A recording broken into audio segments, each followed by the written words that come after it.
Kinetics of a reaction lab. You should have out your white lab sheet where you're collecting all your data, where you're doing all your calculations. It is approximately 15 pieces of sides of paper, so approximately 8 pieces of paper. You should have that out, and also you should have out the colored lab with the directions, and it is approximately 3 sheets of paper or 6 pages. One is white, and one should be on colored paper. Okay, so if you can turn on your white sheet of paper where you're recording all of your data to page 2, that's where we need to begin. And on the colored sheet of paper, if you could turn to page 4, that's where you'll want to begin. You should see this data here on your page 4, and at the top on the colored sheet, and the top of page 2 on your white piece of paper. All right, let's begin. Okay, so the first thing we're going to do is talk about what we're going to do on page 2 and page 4. So you will see this data table here on the top of page 2 on your white sheet. And then if you flip to page 4, you will see a place to record the beginning calculations. That's this piece here. So you should have recorded data for 3 to 7 different experiments. Everybody did experiment 1, and then probably, depending on the year of this lab, you probably did 3 other sets of data collection. So you should have a total of probably a minimum of 4, maybe a minimum of 3 depending on the year, and then a maximum of 7. So what you're going to do is you're going to look at your data, which you probably recorded on the white piece of paper on page 14. And you may have lots of data that you're not going to use, depending on getting your clusters of time within a certain specified amount from each other. So looking at the data you collected for experiments 1 through 7, depending on which experiments, you are going to calculate from that page the average time for the trials that you collected data for, that you ran an experiment for here. So you may not have experiment 2 and 3. You may have done experiment 1. Everybody did experiment 1, so everybody will have experiment 1 data. But you might have done experiments 2, 4, and 6, or 3, 5, and 7, or a combination thereof. So you would start with whatever experiment number you did. For instance, everybody did experiment 1. And then you're going to take your 3 clusters of time that are within the specified amount of time I described in class, and you're going to get those in seconds. And you're going to figure out an average. So you'll take your 3 times in seconds, putting a unit of seconds after each one, divide by 3. If you don't remember how to convert, let's pretend for a moment that you had on your timing device 3 minutes and 45 seconds. So then you would have to do 3 minutes times 60 seconds for a total of 180 seconds plus 45 more seconds. That's what I mean by time in seconds. So you're going to record your 3 trials within the same experiment. Make sure you put a unit of s or seconds at the end, add them up, divide by 3.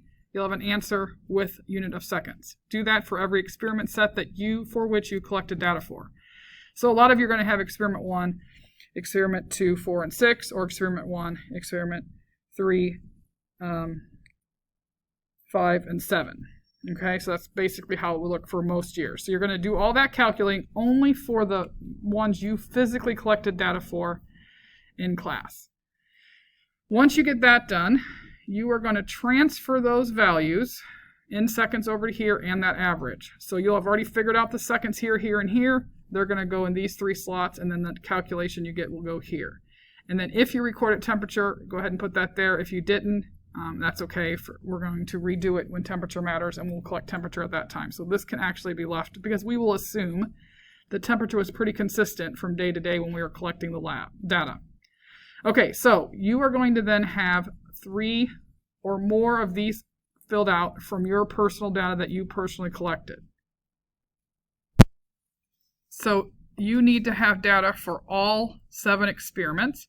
So you will need to go into Schoology and get the data from the Google Sheet that I shared with you in this week's folder. So whatever week, or maybe it's the week right after this or right before this, look in Schoology for a shared Google Sheet for which you will see everybody's data that they're going to input. So let me switch over to that.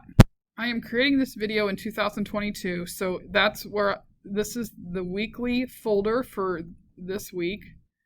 And then this is the data, the link that you will click on to input your data into a shared Google Sheet. Okay, I've clicked on the link. I've hidden the names to protect the names that were on here, but you will find your name going down the columns A and B, which are hidden here currently. You will find your name, and then you will put your data in seconds into the trials for which you performed. So you'll need to open this link in the appropriate folder, and then input, just type in, just like a regular number, the time, the seconds that you just converted. So you will add your number ones, your experiments from 2, 4, and 6, or your data from experiment 1, 3, 5, and 7.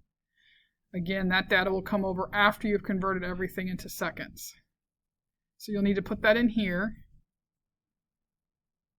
and then you will be able to fill in the missing pieces for the experiments that you did not perform from a classmate. I also will possibly have averages. Averages will be either in green. Let's just put them in green. I'll put them all in green. So the averages will be in green. So let's say for a moment that you didn't do experiment 2, then you would come down to the average, and this is what you'd put in back into the data table here, right here, for experiment 2. And then you'll calculate the average. You don't need to show your work for this one because you didn't actually collect this data, but you will just need to punch out an average by adding them up and dividing by 3 and putting that there. And then, let's say you didn't collect data for 4, so you'll go down and get the average. It'll be in green, and you'll use that average to put into your data table so that when you're done doing that, this whole thing will be filled out except for maybe temperature. Again, you're only going to have to calculate the average for the experiments for which you personally performed an experiment. The rest will be shared data from classmates. Okay, so now the data table on page 2 should be completely filled out, and you've already done all the calculations necessary on page 4. And now we're going to flip to page 5 in the packet with where you're collecting your data, so the white paper.